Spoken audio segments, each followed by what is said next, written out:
Korean-inspired pork belly burnt ends. They're a little spicy, a little sweet, and perfectly tender. You've got to try it.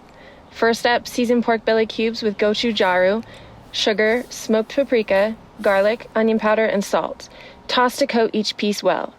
Place them on the grill at 250 and cook for about 3 hours. While those cook, build the sauce, starting with sautéing a little bit of garlic and ginger until fragrant. Follow that up with gochujang, ketchup, rice vinegar, soy, sugar, and a pinch of salt. Bring it all to a simmer and cook until it's thick and glazy. Finish it off with some sesame oil and some sliced scallions. Remove the pork belly from the grill and drain off all the excess fat. Pour that delicious sauce over the top and toss to coat each piece. Place them back on the grill for another hour or so until the sauce is thick and caramelized like this.